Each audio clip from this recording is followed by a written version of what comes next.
Hi, and welcome to my dream vlog series. I'm Nora from Nora Healings, and in this series, I will talk about all kinds of things around or related to the topic of dreams. And I will also share some of my dreams from my dream journal and also memories from experiences I had about ET contact or paranormal encounters.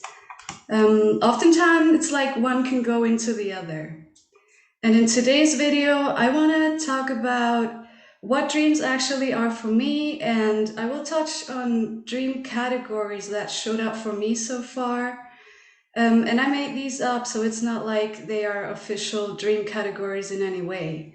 And when I say categories, I am not talking about like happy dreams or nightmares or sex dreams or so on. That's not what I mean. In my eyes, this belongs more to the spectrum of one's individual perception. So, what is a beautiful experience for some people, like flying, for example, might terrify others. I'll get into the categories in a moment. And lastly, I will share one of my dreams from my dream journal. So, science says that we go through different sleep phases each night and that dreams only occur in the so called REM phase. And the dreams consist of things our subconscious mind is busy with, experiences our brain processes from our waking life, and training of reaction in dangerous situations, like, for example, the common and very widely spread phenomena of being chased, or falling, or having to gain orientation in an unfamiliar environment, like, for example, in a space that is completely dark. It's like we train for experiences that we might have to face at one point in our lives. But based on what I experienced, there's much more to it. Also, I don't necessarily believe we only dream in our REM phase, but probably dreams are most vivid in this phase, so they are easier to remember. And some dreams clearly seem to be mostly about what is in our subconscious mind, like fears, desires, or even the resurfacing of suppressed memories, and about processing what we experience in waking life. And this becomes clear to me when I dream about people I interacted with during that day, or about what I last watched before going to bed, or about the places I was at during the day. For example, when I was in an IKEA today, it's much more likely to then dream about being in an IKEA more than on other days. And I put these type of dreams in the most common or normal or not very special category. And I guess these are the type of dreams that most people experience regularly. Now, I will only touch on the categories and talk about them very generally, but I will probably make videos where I will explain each category more in depth. So, a bit more interesting categories would be, for example, the what I would call soul contract job dreams or past life dreams. And I would say pretty much every category outside of the first one I mentioned just feel different. They will be much more vivid and more intense, and these will stick with you for a while. Not to say that dreams that are solely created by our subconscious mind can't be vivid or intense or significant. It's not like these are just boring. I find it hard to put it into words, but those of you who have similar experiences will know what I mean. What I find very interesting is the theory or the concept that the astral space is a very real place, which it is, and that when we fall asleep here, we wake up in an alternate life or in multiple alternate lives in other timelines throughout the multiverse. And then when we fall asleep there, we wake up here again. And this goes into the fact that we are multidimensional beings, and because there is no linear time, we live thousands or more lives at once across dimensions, densities, timelines, and universes. And usually we're only aware of this incarnation here because otherwise we might get distracted and won't live our lives and fulfill the purpose or mission we are here for now. But in altered states of consciousness, like for example when we are dreaming, our consciousness filters and the part of our brain that are responsible for logic and reason are turned off. And in that state, it's much easier to access the multidimensional reality because then we are much more likely to accept strange things and experiences as real that would usually be blocked by the consciousness filter. And for a while, I was wondering what the point of these experiences could be. How are all these memories helpful? Why do I remember? Why do I have experiences in the astrals over and over again that I don't want to have? And I had a session with Henda Zagwani. She's an expert and master when it comes to the astrals, and she's also an amazing healer. In a nutshell, she explained to me that some experiences are actual jobs based on a soul contract that we signed before incarnating. But we can decide if we want to keep or cancel the contract, and this actually works. I did it. I canceled the contract and I stopped having repeating dreams that I didn't want to have anymore. And the other experiences where we feel like living other lives are, first of all, 100% real. And they are here to show us which aspects or parts of ourselves need healing or need to be integrated into the current incarnation. And also to synchronize all incarnations for soul growth and harmonization of all our multidimensional aspects. And then we have the category of lucid dreams, which is one of my favorite categories because there is so much potential to improve our knowledge, our skills and intuitive abilities, and basically to improve our lives on many levels. Also, it makes it easier to access and navigate through different dream levels. Another more exotic subcategory that I see in the overarching category of contact dreams is the phenomenon of astral abduction. And I will talk about my experiences in this category in another video, but it's a real thing. Then the subcategory of dream manipulation or dream infiltration, which sounds dramatic, but it doesn't always have to be negative. It's about energies, frequencies, entities. It can even be just other people entering our astral space. But please take everything I say with a grain of salt because I don't claim to know anything. I just talk about my own experiences and about experiences others shared with me. And another category would be what I would call empathic dreams. We are energetically connected to every person we interact with through quantum entanglement.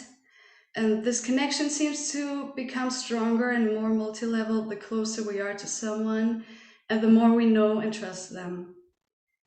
It is possible to share the same astral space at the same time, so that two or more individuals have the exact same dream at the same time and later are able to confirm the experience to each other from their own perspective. So everybody describes the same environment and the same happenings. It's very fascinating. But we can also just pick up on elements of the life of someone else and dream about it just because we are connected. Elements we didn't know anything about and that aren't connected to our own life. And I will share one of these dreams I had in another video with you soon. I also want to mention the subcategory of paranormal dreams or dreams of paranormal elements. And this is a very general term because it covers a wide range of strangeness that we might perceive as paranormal in nature. They don't necessarily have to be paranormal, although they can be, but they seem or feel like it. And I find this category quite complex because these can occur in pretty much every other category. And I will give you one example with the dream I will share today. And the last category that I get into today is one of just other, what I would call psychic dreams. They can be prophetic in nature. We might receive warnings, visions, knowledge, for example, about our own health or the health of others. We might be shown body parts and organs that are sick or out of balance. And we might see blockages or receive hints about our earthly missions, or even have a revelation on things we didn't understand or find a solution for. It's like we wake up and suddenly understand the root cause for things we couldn't find a reason for. And I would say this category occurs a lot in the hypnagogic state, at least for me. So, right before we fall asleep or right before we wake up. So, to sum it up, I believe that dreams are a combination of our brain processing experiences and emotions from our waking life and the topics our subconscious mind is busy with, as well as accessing multidimensional aspects of ourself and reality and getting glimpses and experiences of other incarnations through the astral realms. They're also a reflection of our internal, external, and overall psychological well being and expression of our personality or character. So, I gave a very brief overview on the categories, but it doesn't mean that one dream can only be in one category. At least most of my dreams are a combination of 2 to 3 categories. And if you would like to learn more about lucid dreaming or about the dream levels or techniques on how to become lucid, I would suggest to check out the channel Lucid Dream Experience here on YouTube. He has so much information that he shares. He has like 1,000 videos and he's a true expert on the topic. So he's the real deal. I would definitely go check him out if you're interested in the topic. And now I will share one of my dreams from my dream journal. And I had this dream somewhere in August this year. I didn't write the exact date down, which I usually do, but I didn't this time. And Audrey, who I got to know in the 6-month intuitive activation program from the School of Multidimensional Intuition that I participated in, was in that dream. So Audrey, I don't think I told you about that yet, but now you're about to hear in case you watch the video. Okay, so this is my dream journal, or at least one of my dream journals. So Audrey and I went to a concert. And the concert hall was in an enormous building with several floors that all looked the same.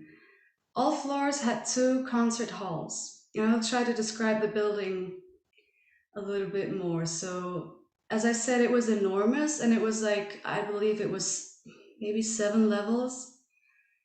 And the walls were brown. I cannot tell what material, but there was also a brown carpet.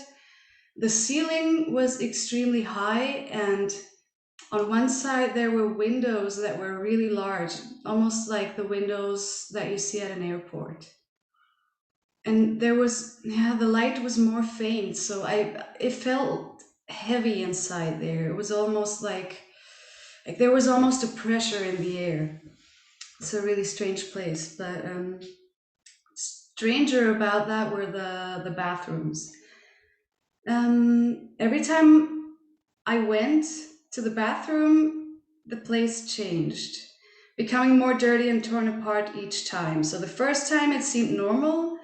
Other women were visiting the concert. Other women who were visiting the concert were there doing their makeup and stuff and having chats.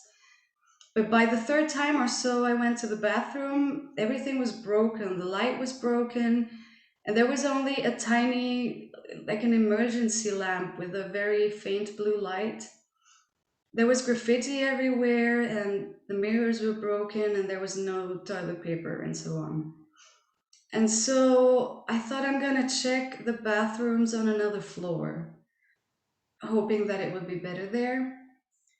But when I got to another floor, and I think I went down 1 floor, but instead of the bathrooms, it was just like the end of a hallway. So there was just a wall, and this time it was a stone wall, so it wasn't this brown wall that I saw before.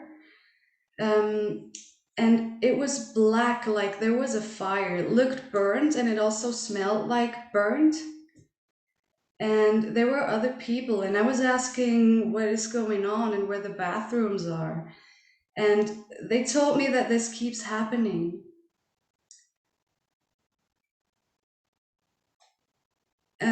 The part that belongs to this sector of the concert was closed with dark magic, and the souls inside are trapped now. So that's what they told me. And I put my ear against the wall, and I could actually hear the screams from the people who were trapped inside. And I was like, okay, I need to find Audrey and we have to get out of here. So that was really, really creepy and it felt really bad. And I asked the people there, like, seriously, this keeps happening? Like, this is normal here? And they said, yes, it's a curse and many who come here know about it. So it was like this place was almost famous for being haunted. So I went and wanted to look for Audrey, but I got confused because I wasn't sure on what floor our concert was on. I thought I just went one floor down, but I just couldn't find the right floor we were on anymore. But in the end, I did. And I did find Audrey, but she didn't really want to leave. Like I came to her and she said something like, "Oh, it took you really long and I was about to come look for you." But I told her that we have to leave now. It's dangerous here. It's a dangerous place. And she like frowned at me and said she doesn't want to leave. But I took her hand and pulled her out and said, "Please trust me. It's true. This place is haunted. We need to leave." And I started running with her down the hallway. And she kept like wanting to stop and she didn't want to leave at all. And she asked what's wrong and why are we leaving now? And I just said, "There's dark magic at play and I will explain later." And we stopped for a second and I whispered, "Look around. Doesn't this place feel off somehow?" And she did. She looked around and I could see in her eyes that she was like, "Okay, yeah, this feels strange." And so we kept running towards the exit just to get the hell out of there. And I can't really remember if we did make it out. It's like the dream just cut off there, but we were running towards the exit. Yeah, that's the end of the dream. So I would say that's it for today. Please let me know in the comments section what you would like to see in upcoming videos. Would you like to do me a video with an overview and explanation on the dream categories? Or would you like me to do more in-depth videos on each category? Or would you prefer to hear about my mostly astral ET contact experiences? And if you have a dream that you would like to share, please do so in the comment section. I love reading about people's dreams. And I know for some people, dreams are a non-factor in their lives because they might not remember their dreams, and some even claim to not dream at all.